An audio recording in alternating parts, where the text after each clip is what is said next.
예, 지금부터 토론 진행 이어가도록 하겠습니다. 어떻게 마지막 오늘 인문 포럼 강연이었는데 재미있었습니까? 아니면 좀 힘들었습니까? 예. 저도 개인적으로는 오늘 시민 인문 강좌라기보다는 학술대회에 온 기분이었습니다. 제목은 자유와 정협은 양립 가능한가라고 하는 그런 주제를 가지고 강연하신 것 같은데, 사실 저희들이 이런 주제를 드렸던 것은 아주 기존의 철학사에서 데카르트를 바라봤던 관례적인 그런 주제입니다. 주로 이제 데카르트는 인식론에서나 혹은 뭐 존재론적인 부분에서나 늘 이원론자로 이렇게 전통적으로 해석이 되어 왔고, 최근에 데카르트가 그런 부분에서 이 정념론이 다시 이제 부각이 되죠. 이전에 저희들 뭐 배울 때는 정념론은 거의 거론하지 않았습니다. 주로 방법, 서술, 성찰 두 개 가장 대표적인 텍스트로 저희들이 보고 이렇게 했기 때문에, 그리고 정념론이라고 하는 이 텍스트 자체는 크리스티나 여왕에게 바치는 일종의 헌정책입니다. 데카르트가 물론 크리스티나가 제대로 데카르트의 이 얘기들을 이해했는지 안 했는지는 모릅니다만, 여담으로 이렇게 보면 크리스티나는 거의 이해하지 못했다라고 얘기가 되고 있기도 하고요. 매우 지성적인 여성이었는데도 불구하고 오늘 이제 들어보시니까 예, 그죠? 굉장히 명료하게 말씀을 해주셨는데도 여전히 크리스티나는 데카르트의 말을 제대로 이해하지 못한 건 아닐까. 그런데 이 데카르트가 오늘 이야기했던 것 중에 오늘 우리 선생님 말씀을 이렇게 들어보면 데카르트의 이 사유들이 그냥 데카르트 사유로 그치고 근대 철학의 아버지 정도가 아니라고 하는 걸 저는 이제 개인적으로 느꼈습니다. 왜냐하면 여기서 말하는 자유의지의 문제라든지 혹은 정념론에서 논하고 있는 이 정념의 문제는 직접적으로 스피노자라고 하는 철학자에게 엄청난 영향을 끼치게 되고요. 또 동시에 나중에 여러분들 만나게 될 장작 루소와 같은 사람에게도 그대로 연결이 되어 있습니다.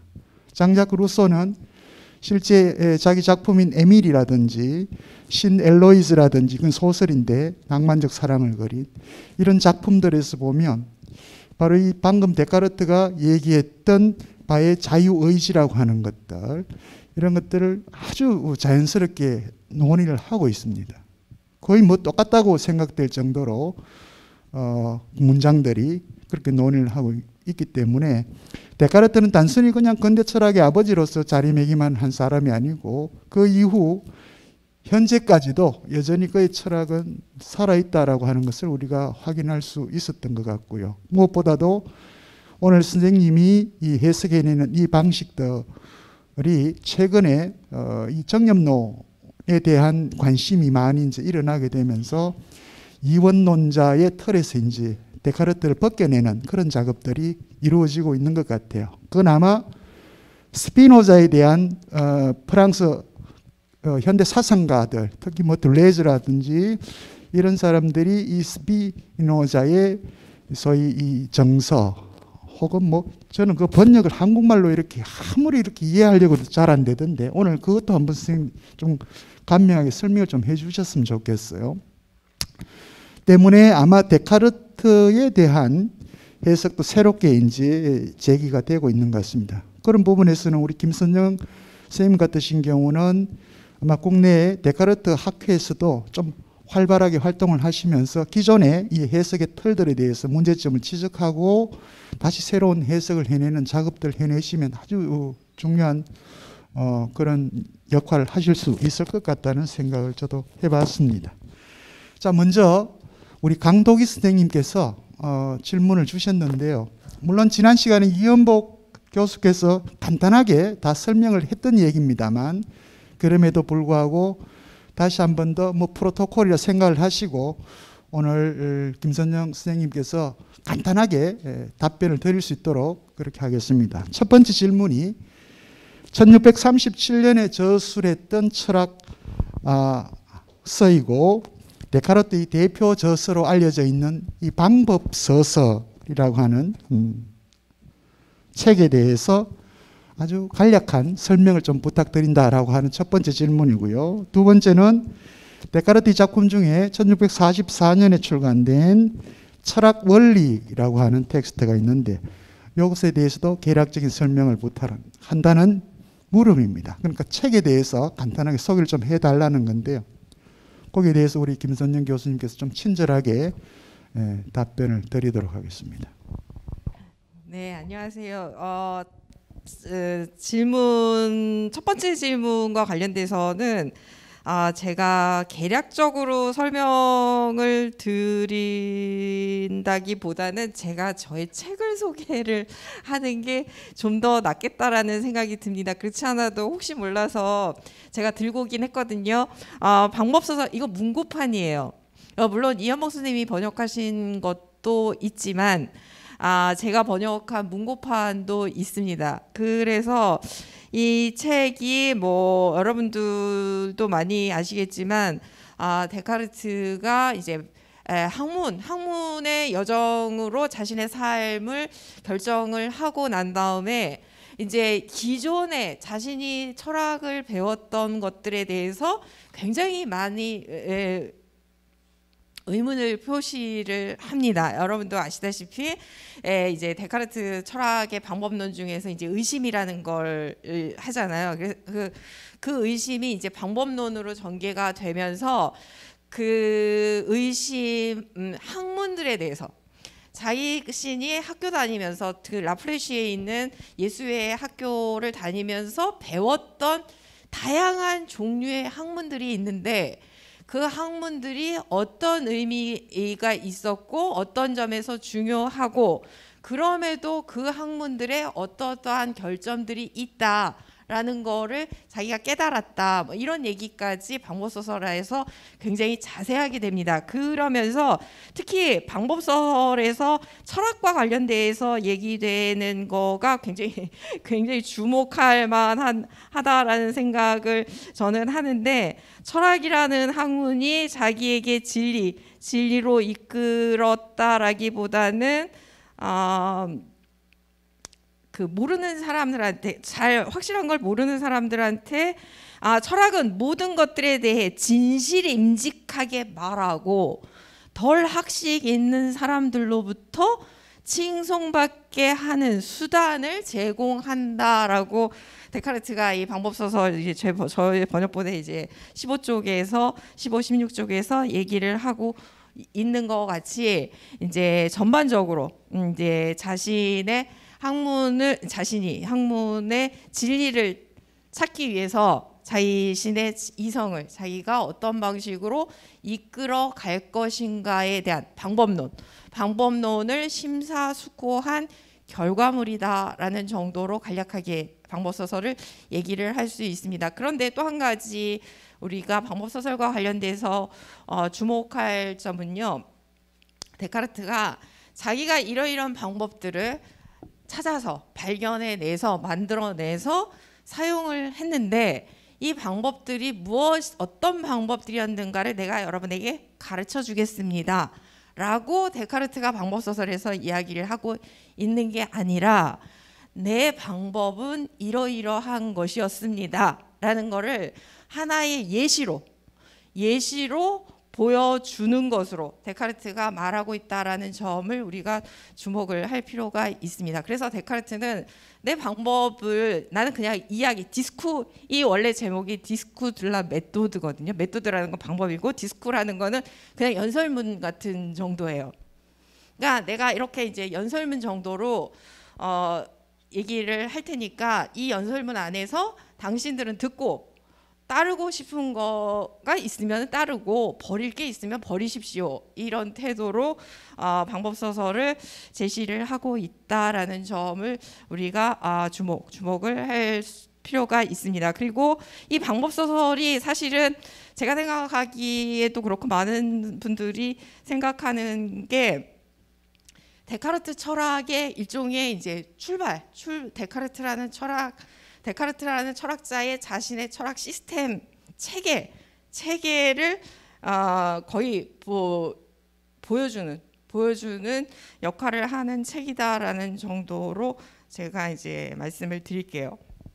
그래서 이제 방법소설 시작에서 뭐 6부분으로 나눠서 뭐 1부에서는 무엇을 다루고 두 번째선 무엇을 다루고 등등을 이제 첫 번째에 이제 시작하면서 데카르트가 얘기를 하고 있습니다. 데카르트 철학에 대한 이해에 굉장히 유용한 책이다라는 얘기 정도로 하겠습니다. 말씀을 드릴게요. 그리고 데카르트는 제가 지금 이 질문을 보면서 두 개가 전혀 다른 성격의 텍스트라는 거를 잘 파악하고 계시는구나라는 생각을 했습니다. 왜냐하면 데카르트가 방법소설을 쓸 때 사용한 언어가 프랑스어예요. 당시 중세 거의 뭐 이제 데카르트 하면은 뭐 중세 철학자 아니야? 뭐 이렇게 생각하시는 분들도 있는 정도로 데카르트가 1596년에 태어났거든요. 그래서 이제 데카르트가 살았던 시대에 학자들의 언어는 라틴어였습니다. 그리고 학교에서도 이제 라틴어로 공부를 했고, 그런데 데카르트가 프랑스어로 자신의 철학을 했다라는 거에 대해서 우리가 이제 이 텍스트의 중요성을 역시 얘기를 할 수 있습니다. 그래서 뭐 아리스토텔레스 그리고 토마스 아퀴나스의 신학대전 이후에 매우 중요한 철학 저서로 방법소설을 얘기를 하기도 해요.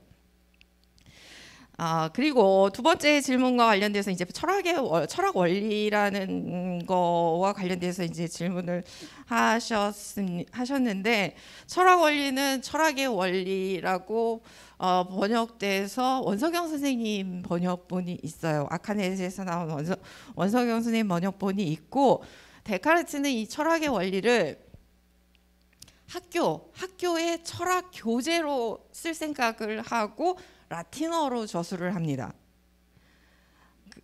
그리고 이후에 이 책의 이제 유용성에 대해서 이제 친구들이 긍정적으로 얘기가 되면서 데카르트가 이걸 이제 불어로 친구가 번역을 해서 그 프랑스어 번역본에 맞춰서 데카르트가 이제 서문 형식의 글을 제시를 합니다. 그런데 그 내용이 굉장히 중요한 내용이 많아요. 그 철학의 원리가 이제 아까 말씀드렸듯이 교과서, 학생들에게 철학 가르치는 교과서로 생각을 하고 작성을 한 책이기 때문에 그 프랑스어 서문에서는 데카르트가 그 유명한 그 나무 비유, 철학 나무 비유에 대해서 얘기를 하고, 그리고 지혜에 대한 탐구, 철학이 정의되는 지혜에 대한 탐구를 어떻게 얘기를 할 수 있느냐라는 점까지 매우 자세하게 지혜의 단계, 지식의 단계까지를 설명을 하면서 철학이란 무엇인가라는 거에 나름대로 질문을 하고 있다라는 말씀을 드릴게요. 그리고 사실 저는 데카르트 자연 철학에 대해서 그렇게 많이 관심을 갖지 않았던 사람이라서 철학 원리와 관련돼서는 일부가 굉장히 중요해요. 철학의 원리 일부가 굉장히 중요하고 4부에서도 중요한 부분으로 제가 이제 열심히 봤던 부분은 인간의 감각 능력과 관련된, 감정과 관련된 논의가 바로 이 철학의 원리 4부 뒷부분에서 되거든요. 그래서 그 부분이 매우 중요하다라는 말씀을 드릴게요. 그리고 데카르트의 자연 철학에 이제 물론 저의 이제 개인적인 철학적 관심이 이제 자연 철학이 아니었기 때문에 데카르트의 자연 철학에 대해서 관심을 안 뒀습니다라고 말씀을 드리고 있는데, 또 다른 한편으로는 데카르트의 자연 철학이 여러 가지 자연에 대한 이해, 여러 가지 그 원리들에 대한 이해에 오류들이 상당히 있다라고 지금 밝혀졌거든요. 그래서 데카르트가 뭐 여러 이 철학의 원리에서 뭐 자연에 대해서 뭐 지구에 대해서 뭐 굉장히 자세하게 논의를 펴고 있는데 오류로 밝혀진 것들이 많기 때문에 사실 과학이라는 건 오류로 밝혀졌으면은 더 이상 뭐 그거 왜 봐야 되느냐라는 생각을 하게 될 수 있어서 이제 제가 관심을 더 안 뒀다라고도 말씀을 드릴게요. 네, 이 정도로 답을 하겠습니다. 고맙습니다. 그 덧붙여서 하나 제가 문의를 드릴게요. 혹시 선생님이 번역하신 방법 서술하고 네. 이연복 선생님께서 번역하신 방법 서술하고 어쨌든 중세 프랑스어잖아요. 네. 그런데 텍스트는 대본은 똑같을 텐데 네. 혹시 이연복 선생님 번역 텍스트를 한번 이렇게 다 보시고 번역을 하셨습니까? 아니면 선생님 독자적으로 하셨습니까? 가독성의 문제도 있고요. 독자들에겐. 네. 그리고 방법 서술에서 데카르트가 의도했던 그 내용들 뭐 해제를 단다든지 해서 좀 더 쉽게 뭐 이렇게 설명을 한다든지 이런 부분이 좀 차이가 있는지 어떤지 두 분의 그 번역에서. 네, 이거는 조금 미묘한 질문 얘기인데 뭐 그냥 우리끼리 얘기하는 걸로 얘기를 하면 할게요. 왜냐하면은 사실 이제 방법 소설을 제가 번역을 하게 된 배경에 이연복 선생님 방법 소설 번역이 되게 오래됐어요. 오래돼서 그리고 제가 생각하기에는 이제 여러분들 같이 대학에 밖에 있으신 분들이 쉽게 데카르트를 접하는 거가 저는 굉장히 요구된다라고 생각을 했습니다. 그래서 이 출판사 사장님이 문고판을 책을 내세요. 사실 우리나라 책값이 싸지는 않잖아요. 그래서 문고판이면 그냥 뭐 밥 한 끼 값도 안 되는, 네, 밥 한 끼 값은 되네요. 밥 한 끼 값 되는 이런 정도면 그냥 뭐 사서 쉽게 볼 수 있지 않을까라는 생각에서 일단은 생각을 했고, 그리고 방법 소설이 이제 얘기가 조금 미묘하긴 한데 이연복 스님이 독일어권에서 공부를 하신 분이잖아요. 그래서 그렇기도 하고 또 이 이제 출판사에서 자신 출판사의 이미지로 그리고 그 출판사가 목표로 하는 번역의 기준들이 다 다르거든요. 그러니까 어떤 데에는 가독성을 중심으로 삼는 출판사도 있고, 어떤 출판사는 그래도 원전에 충실한 게 더 좋지 않겠느냐 이런 출판사도 있고. 그런데 제가 번역한 이제 정념론이 문예출판사에서 나오긴 했어요. 근데 문예출판사가 이제 문학 작품을 많이 출판하는 출판사입니다. 그래서 되게 훌륭한 출판사인데 가독성을 중요시하세요. 그래서 제가 이제 가독성보다는 원전을 조금 더 원전에서 데카르트가 하고자 했던 얘기들을 조금 더 충실하게 전달하는 번역본이 필요하겠다라는 생각을 해서 제가 이제 작업을 해서 출판이 된 겁니다. 그런데 되게 재밌는 에피소드가 있어요. 시간이 별로 없는데 이런 얘기까지 해도 되는지 잘 모르겠는데, 그 이제 제가 이게 이제 번역본이 나오고, 제가 기억하기는 알라딘인가 뭐 이런 그 인터넷 그 서점에서 이제 책이 판매가 되는데, 그 왜 책을 읽은 사람들이 코멘트하는 평점 내고 뭐 이런 것들이 가능해요. 그런데 어느 날 이제 제가 이제 책을 사서 이제 제가 주변에 사람들한테 줘야 되는 상황이 벌어져서 책을 몇 권을 이제 주문을 하려고 알라딘에 들어갔는데, 느닷없이 평점이 뭐 굉장히 안 좋은 점수가 떠 있었어요. 안 좋은 점수가 떠 있었는데 그 내용이 이거 뭐 번역이 별로다 뭐 이렇게 써 있었어요. 이 번역본을 보신 분의 평가가. 그래서 제가 되게 당황했거든요.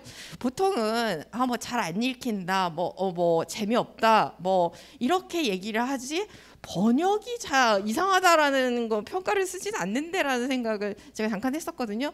그러고 나서 며칠 지났는데 한참 좀 지났어요. 좀 한 달인가 두 달인가 지났는데 어떤 분이 거기에 대해서 아주 강력하게 자신은 다른 번역본이 있음에도 불구하고 이 번역본을 사서 봤었어야만 했다 하면서 이제 원전에 충실한 번역이다라는 얘기를 하신 걸 제가 봤거든요. 딱 거기까지 보고 그 이후로는 제가 별로 이렇게 신경을 안 썼는데, 왜냐하면은 책이라는 거는 제 손에서 출판사로 딱 넘어가면 이제 그 다음부터는 그 책의 운명은 저와 관련이 없이 그 자체로서 이제 주어지는 거라고 생각을 하기 때문에 제가 이제 별로 신경을 안 썼습니다. 근데 최근에 방법 써서 이현모 선생님 번역 그 개정판이 나왔어요. 근데 그 개정판을 제가 아직 못 봤습니다. 알겠습니다. 뭐 성찰도 다 개정판이 나오고 제대로 네네. 나왔습니다. 예, 우리 플로에 계시는 시민 여러분 질문이 있으시면 질문을 받도록 하겠습니다. 시간이 많이 지났는데 그래도 질문 주시면. 예, 선생님. 앞에 두 분 바로 받겠습니다. 예. 예. 그 데카르트 강의 잘 들었습니다. 그 데카르트의 의지의 자유의지 이것하고 정념 말하면서 데카르트는 한 인간의 탄생을 기쁨의 정념으로 말한다. 여기에 말하는 기쁨, 그 다음에 좀 전에 말씀드린 의지, 자유의지, 그거하고 제가 들었는 쇼펜하우의 이야기에서 인간에게 의지가 있는 한 인생은 고통이요, 이 세계는 치약이다. 그래서 데카르트, 쇼펜하우가 말하는 의지, 인생은 고통이라 하는 것하고 데카르트가 말하는 자유의지하고 인간의 탄생을 기쁨이라 하는 것하고 어떻게 해석하면 좋을지 좀 말씀해 주시면 좋겠습니다. 네. 제가 쇼펜하우의 대해서 잘 모르는 상태라서 뭐 두 철학자를 어떻게 비교할 수 있다라고 이제 명확하게 말씀을 드릴 수 있는 입장은 아니라는 점을 일단 양해해 주시기 바란다라는 말씀을 드릴게요. 그런데 쇼펜하우 의지가 있는 한 고통이래. 그게 결국 쇼펜하우도 삶의 의지 같은 거를 뭐 니체바 같은 식으로 얘기를 하고 있는 게 아닌가라는 생각을 저는 합니다. 그리고 이 두 기쁨과 자유의지가 연결이 되는 것과 고통과 인간의 의지가 연결되는 거는 그냥 철학자의 성향, 자신의 철학관의 차이와 관련이 되지 않을까라는 생각이 듭니다. 그런데 쇼펜하우, 제가 알기로는 쇼펜하우가 세상에 대해서 되게 허무적인 비관적인 시각을 취한 철학자이긴 하지만 그럼에도 불구하고 자신의 삶은 굉장히 풍요로운, 나름대로 철학자로서 풍요로운 삶을 살았다라고 제가 알고 있거든요. 그래서 이러한 모순이 쇼펜하우한테 약간 보이는 게 아닌가라는 생각을 합니다. 그런데 이제 데카르트 같은 경우에는 제가 아까 처음에 얘기 시작하면서 말씀드렸듯이 이제 전형적인 프랑스 사람들의 그런 세계관, 이 현세에서의 삶은 기쁘고 즐겁게 살고 흔히 왜 지복이라고 얘기하는 지극히 행복한 상태를 원하는 이런 삶의 모습을 추구했다라는 거 정도로 말씀을 드릴게요. 혹시 답변이 됐는지 모르겠습니다. 예. 두류동에서 온 이영희입니다. 오늘 교수님 강의 잘 들었는데 생각보다도 좀 어려웠거든요. 두 가지만 질문 드리겠습니다. 우리 교재 2페이지에 보면은 데카르트 6개의 정념을 경의, 사랑, 미움, 욕망, 기쁨, 슬픔 이렇게 말씀을 하셨는데 이게 우리 성리학의 철학적 개념인 4단 7정 중에 7정에 해당하는 하고 유사하지 않는가, 그렇게 같이 이해하는 게 무리가 가지 않는가 싶어서 한번 여쭤봅니다. 4단 7정 중에 7정이 그러니까 희노 애국 애오 욕이잖아요. 이게 데카르트가 말하는 정념하고 비슷하지 않나, 그렇게 이해하면은 무리가 가지 않은. 왜냐하면은 16세기 조선에는 이 4단 7정 가지고 감난올복이 굉장히 많았거든요. 우리가 너무나 잘 아는 이황 기대성, 이성원 이런 분들이 막 한 세기를 감론을박했는데, 그렇다면은 17세기의 데카르트의 이 정념론에 대해서는 딴지를 거는 학자가 없었을까? 또 대척점에서 주장했는 학자는 없었을까? 뭐 스피노자나 파스칼 같은 분이었다고 대충 생각을 하는데 그 외에 딴 학자들은 없었을까? 이게 되게 궁금했고요. 두 번째로는 저희 지금 목요철학 인문 포럼이 17세기를 통과하고 있습니다. 17세기는 지식이 폭발한 시대라고 교수님이 늘 말씀하셨는데, 생각해 보면은 그 영국의 베이컨, 프랑스의 오늘 배운 데카르트, 그때 17세기의 조선에는 우암 송시열이라는 분은 뛰어난 학자가 계셨습니다. 그래서 폭발한 시대가 맞는 것 같은데, 그렇다면 이 17세기에 폭발한 지식이 18세기, 19세기에는 어떻게 흘러갔고 변했고 어떤 학자가 나왔는지 대충적인 개략을 좀 듣고 싶습니다. 이상입니다. 예, 고맙습니다. 다시 거대 담론으로 갔습니다. 그래도 답변해야 될 의무가 있죠. 예, 좋습니다. 답변해 주십시오. 네, 감사합니다. 첫 번째 질문과 관련돼서는 성리학과 관련돼서 이해는 충분히 할 수 있다라고 저도 생각합니다. 그래서 저도 이쪽에 발표하신 이제 동양 철학 하시는 선생님 발표를 듣고 정말 놀란 적이 있어요.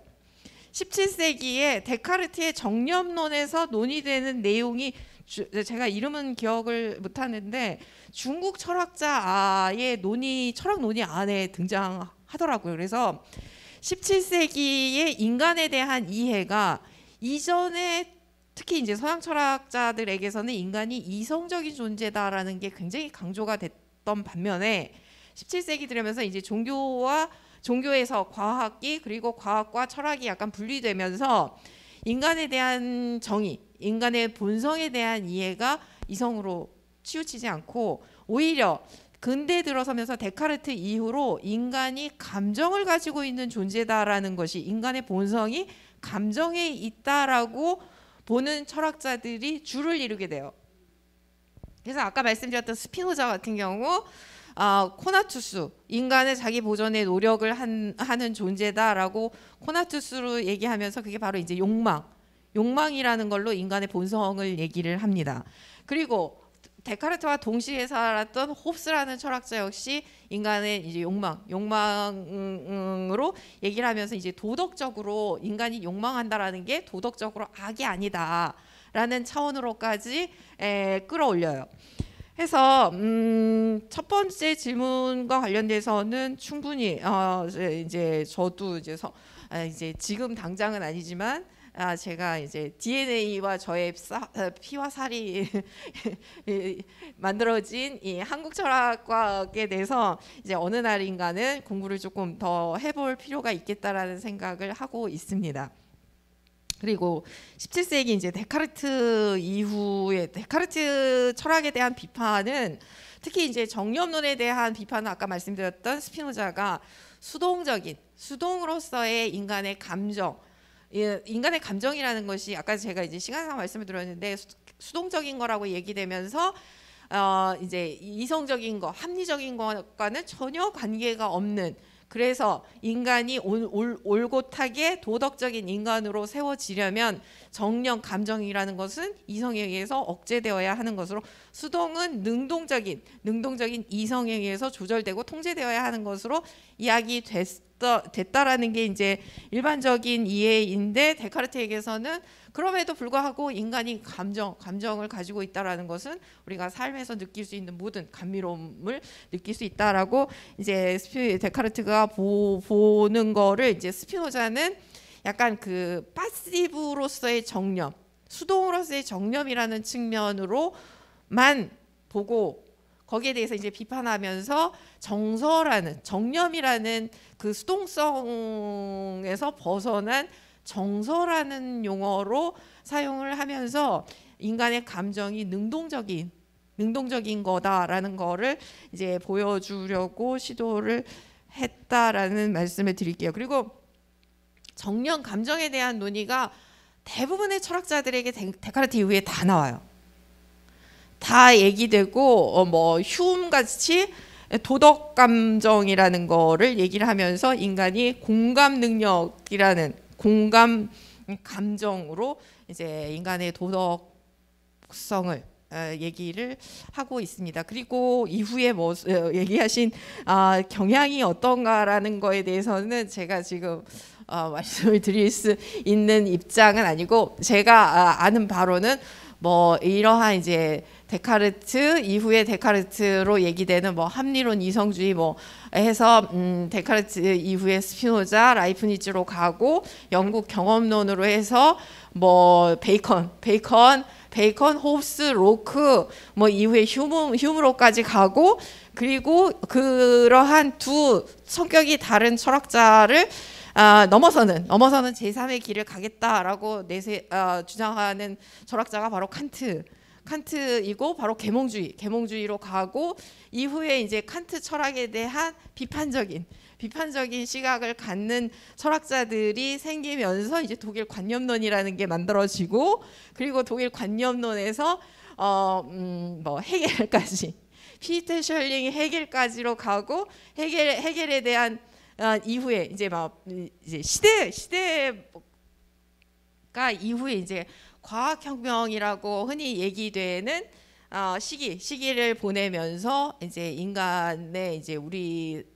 인류의 삶의 모습이 완전히 달라졌잖아요. 그렇게 되면서 이제 뭐 베이컨 이후로 뭐 이제 과학에서의 귀납이라는 게 강조가 되면서 실험, 연구 결과에 의한 인류의 과학의 발전에 의해서 이제 인류의 발전이 있었고, 계속해서 발전만 할 것 같은, 데카르트가 얘기했듯이 인간이 자유의지를 가지고 있어서 무한한 자유의지 때문에 점점 더 완벽함으로 나아간다라고 얘기했는데, 그 완벽함으로 나아가는 게 어느 지점에 이제 한계를 맞게 되잖아요. 그래서 이제 근대 그 자유의지로 자연을 지배하고 자연의 주인이 될 수 있다라고 근대적인 인간을 이제 데카르트가 내세웠는데, 결과물은 결국은 이제 물질 만능주의라는 것, 그리고 이제 여러 전쟁 이전에도 뭐 여러 가지 문제를 겪게 되면서 이제 니체 같이 인간이 도덕적이라는 거를 경멸해야 하는 것까지, 제가 기억하기로는 니체는 이제 삶을 긍정하면서 생애 의지라는 거를 긍정하면서 도덕성을 생애 의지의 반대편에 있는 걸로 두면서 이제 뭐 도덕 철학자들을 다 교수형에 처해야 뭐 발전을 할 수 있다, 뭐 이렇게까지 얘기를 한 것으로 제가 기억을 합니다. 그리고 최근에 이제 데카르트에 대한 여러 가지 비판들이 많이 있으면서, 특히 데카르트 이후에 이제 근대 철학에서 현대 철학자들이 문제시하는 것 중에 하나가 바로 이성 개념이거든요. 그래서 데카르트에게서 이성이 물론 강조가 되기는 해요. 이성이 강조가 되기는 하는데, 그 데카르트에서의 이성은 잘 판단하는 능력이에요. 그리고 거짓된 것에서 참된 것을 가려낼 수 있는 능력이에요. 사실 우리가 참 거짓 하면 이분법적으로 생각하면 이건 참이고 이건 거짓이고 딱 구별하기 되게 쉽잖아요. 그런데 사실 참이라는 것, 진리라는 거는 항상 거짓과 섞여 있어요. 그래서 진리 찾는 게 힘든 거잖아요. 그래서 이렇게 막 섞여져 있는 것에서 가려내면서 가지치기를 해 나가면서 우리가 진리에 도달할 수 있다. 그리고 그렇게 진리에 도달할 수 있게끔, 참에 도달할 수 있게끔 하는 거는 결국 이성이다라고 얘기를 합니다. 그리고 데카르트나 이제 우리가 흔히 합리론, 경험론 하면서 이제 구분을 해요. 그런데 그 구분이 사실은 저는 그 구분에 너무 우리가 몰두할 필요가 하지 말아야 한다라고 저는 생각을 합니다. 왜냐하면 합리론을 주장한다라고 이렇게 카테고리가 되는 그 범주로 이렇게 묶이는 데카르트나 스피노자, 라이프니즈 등등의 철학자들에게서도 경험이 무시되지는 않거든요. 그리고 경험론자라고 얘기되는 철학자들에게서 역시 인간의 이성이라는 것이 물론 다른 측면으로 굉장히 좁은 의미로 얘기가 되기는 하지만 인간의 이제 계산하는 능력, 추리하는 능력 정도로 인간의 이성이 굉장히 폄하되는 측면이 없잖아 있기는 해요. 그럼에도 불구하고 결국 인간이 이성적인 존재다라는 것이 완전히 무시되지는 않아요. 그런데 이러한 이성관들이 이제 서로 여러분들 공부해 보시면 아시겠지만 이미 공부해 보셔서 아셨을 수도 있지만 근대 철학자들의 특징 중에 하나가 이성을 다 다르게 얘기를 해요. 그래서 결국 칸트가 순수 이성 비판에서 이성을 법정에 세우는 거거든요. 그러한 이성에 대해서 이제 현대 철학자들이 문제시하면서 근대적 이성은 도구적 이성이다. 이성이라는 것이 원래 고대 철학자들에게서 얘기됐던 이성이라는 건 굉장히 넓은 의미로 얘기되는 이성인데 도구적인 이성으로만 얘기되면서 지금 현대 우리 사회가 인류가 당면한 여러 문제를 우리가 맞이하게 됐다라는 비판을 합니다. 그리고 현대 철학자들에게서 또 하나 감정에 대해서 굉장히 긍정적으로 주장하는 철학자들이 상당히 많아졌다라는 것을 우리가 주목을 할 수 있어요. 우리가 흔히 수동이라는 것을 이유로 감정을 능동적인 이성의 아래에 있는 것으로 얘기를 하는데 감정이 수동적인 감정만이 아니다라고 오히려 이성보다 사고의 능력이다라고까지 얘기하는 현대 철학자들도 있습니다. 대충 이 정도로 제가 답. 괜찮습니다. 그거 내년부터 다 할 얘기들입니다. 예, 내년에 기다리시면 다 나옵니다. 예, 또 다른 질문 있으면 해주십시오. 예, 교수님의 강의 감사드립니다. 이번 잠깐 딴 얘기하면 이번 수능에서 해겔의 변정법이 나와서 학생들이 시험을 치면서 완전히 학생들 말로 멘붕이 왔다고 그러던데 그런 학생들 마음 비슷하게 질문하겠습니다. 처음 질문은 자유의지에 대해서 말씀을 이제 하셨는데 사실 지금도 자유의지를 우리가 많이 강조하면은 보수 그리스도교 쪽에서 상당히 싫어를 합니다. 근데 이제 잘 모르겠습니다. 데카르트 시기가 아무리 근대로 넘어가는 시기라 하더라도 여전히 신앙의 틀에서 자유롭지 못할 것 같은데 이렇게 자유의지를 이야기했을 때 그 당대에 좀 미움을 받지 않았을까? 그게 제 막연한 추측으로 당대의 반응이 어땠는가 궁금하고요. 두 번째 질문은 관대함 정말 공감을 하는데 우리가 흔히 현대 사회에서도 물론 많이 약해졌다고 하지만은 그래도 프랑스 하면은 톨레랑스 관용의 나라 이렇게 이야기하는데 이 데카르트가 말한 관대함이 결국 관용 톨레랑스의 정신으로 이어진다고 생각을 하는데 그 연관성에 대해서 한번 말씀 좀 부탁드리겠습니다. 예. 네, 감사합니다. 데카르트가 당시에 당연히 많은 비판을 받았고 특히 이제 무신론자다라고 평가하는 사람들도 있었어요. 그래서 데카르트가 데카르트 저서 중에 세계론이라는 저서가 있는데 그 저서를 작성을 해놓고 출판을 보류를 하거든요. 보류하는 이유는 바로 갈릴레이가 이제 단죄를 받았기 때문에 갈릴레이의 이론과 자신의 세계에 대한 이해의 이론이 거의 비슷한 거라고 데카르트가 생각을 해서 출판을 보류를 해요. 그래서 이제 데카르트가 죽은 다음에 출판을 세계론은 하게 됩니다. 그리고 이제 무신론자다라는 평가에서 의해서 데카르트가 자신이 이제 무신론자라는 평가를 피하기 위해서라고도 그러니까 그냥 아주 쉽게 단순하게 얘기하자면 피하기 위해서 그 성차를 바로 그 소르본의 신학부 학장에게 헌정을 해요.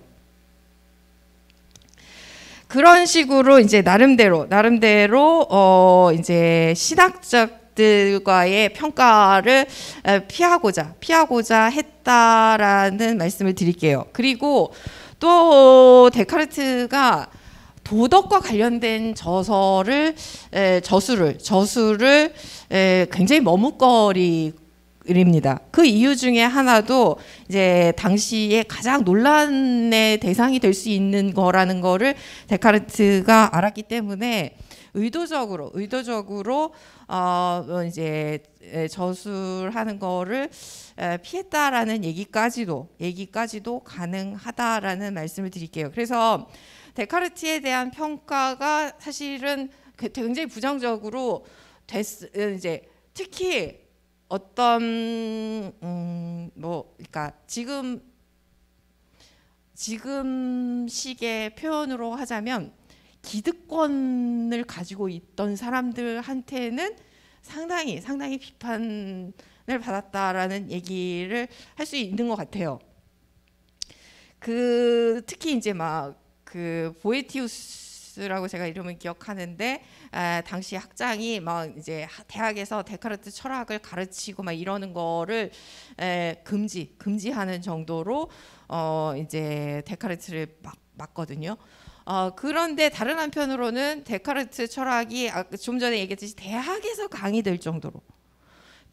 강의될 정도로 그리고 스웨덴 크리스티나 여왕이 초청해서 자기에게 철학을 가르쳐 달라고 할 정도로 유럽에서 가장 뛰어난 지식인 철학자로 평가가 되기도 했었다라는 말씀을 드릴게요. 그래서 굉장히 극에서 극의 평가를 받지 않았나라는 생각을 합니다. 그리고 두 번째 질문과 관련돼서는요, 사실 관용이라는 똘레앙스의 나라가 사실 프랑스이기도 해요. 그리고 똘레앙스라는 관용이라는 용어 자체가 불어에서 온 것이기도 한데 데카르트의 그 관대함이라는 거는 단어가 제네로지테거든요. 그래서 일단은 단어는 다른 단어입니다. 다른 단어인데 우리가 관용과 관련돼서는 잠깐 생각을 할 필요가 있는 부분이 관용이라는 용어가 많이 사용을 하게 된 게 제가 알기로는 15세기, 16세기 프랑스에서 종교 전쟁과 관련돼서거든요. 그래서 이제 신교와 구교의 대립이 굉장히 심각한 상태에 이르렀을 때 신교도들에 대한 관용 이런 거가 이제 사회적으로 요구가 됐던 때입니다. 그런데 물론 그 시기를 데카르트가 살았던 시기이긴 하지만 데카르트 철학 안에서 종교적인 측면에서의 관용이라는 얘기가 되지는 않아요. 제가 아는 한. 근데 관용이라는 용어와 관련돼서는 데카르트보다 데카르트 이후 세대에 해당하는 피에르 벨이라는 프랑스 철학자가 있습니다. 이 철학자가 관용이라는 거를 굉장히 강력하게 주장을 해요. 그리고 이 관용이라는 거는 베푸는 차원이 아니라 타인의 권리와 타인의 자유를 내가 그냥 받아줘야 되는 거예요. 인정을 해줘야 되는 겁니다. 해서 이 관대함이라는 거하고는 약간 거리가 있는 개념이다라는 정도로 말씀을 드리겠습니다. 예. 혹시 충분한 답변이 됐는지 모르겠습니다. 시간이 조금 이제 경과를 했는데 사실 이 자유의지 개념은 철학에서는 뭐 아주 오랜 역사를 갖고 있습니다. 이 철학에서 자유의지가 이렇게 하나의 핵심적인 개념으로 등장하게 된 것은 아우구스티누스의 고백록에서 등장하는 그 자유의지죠. 그건 뭐 그 자유의지는 결국 신의 은총입니다. 그러니까 절대적으로 존재하는 하나의 외부에 존재하는 절대자의 은총을 통해서 인간은 자기 자유의지를 실현할 수 있는 존재일 뿐이지. 그건 굉장히 제한적인 거죠. 그러나 데카르트가 등장한 이 시가 되면 벌써 중세의 신의 권위들이 많이 무너지는 시기입니다. 그러니까 데카르트도 이제 일종의 그런 도전이 가능했던 부분들이고요. 이 자유의지가 나중에 결국은 뭐 루소나 칸트한테 가서는 아주 근대의 인간을 드러내는 가장 강력한 핵심 개념이 되기도 하고요. 그거는 우리가 또 내년에 한번 살펴볼 필요가 있는 주제들이기도 합니다.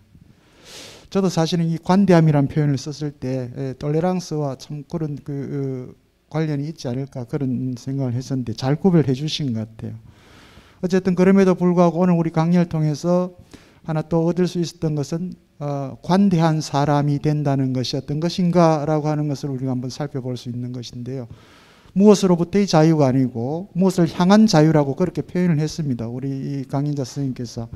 그래서 이 자유를 향한, 자유에 대한 이런 정념을 구현하는 사람을 관대한 사람이다. 이렇게 이제 표현을 하셨는데 우리 시민 여러분들이 다 그러신 분들이죠. 그죠? 여러분들 앞에 소위 말하는 자유를 향한, 말 그대로 자유를 향한 그런 정념이 구현될 수 있도록 하시기를 바랍니다. 오늘 정념과 자유의 이원론이라고 하는 주제를 가지고 강연을 해주신 김선영 선생님, 그리고 여러분들에게 좋은 답변을 해주신 또 그 김선영 선생님, 이 한 분입니다. 두 분이 아니고요. 우리 오늘 강연자 김선영 교수님께 다시 한 번 더 큰 격려의 박수를 한번 부탁을 드립니다. 감사합니다. 제가 아까 말씀드렸습니다만 다음 시간에는 2차 차문화학술대회가 이 자리에 있습니다. 시간은 1시부터입니다. 아마 우리 목요철학원에서 다시 다 공지가 나갈 것 같고요. 같이 오셔서 함께 또 향연을 즐기시기를 바랍니다. 예, 날씨가 갑자기 또 조금 이렇게 추워지기도 하는데요. 특히 몸 건강 좀 유념하시고, 지금 서울은 뭐 엄청나게 터지네요. 그죠? 이게 어떻게 갈지 모르겠습니다만 수도권 지역은 다시 뭐 어떻게 새로운 방식의 또 뭔가 나오지 않을까 싶을 정도입니다. 우리 대구 시민 여러분들은 워낙 또 이 방역 수칙을 잘 지키고 계시기 때문에 큰 문제는 없으리라 생각하지만 우리 시민 여러분들 늘 건강하십시오. 늘 건강하시고 다음 주에 이 시간에도 오늘처럼 이렇게 건강한 모습으로 뵐 수 있도록 하겠습니다. 안녕히 돌아가십시오. 고맙습니다.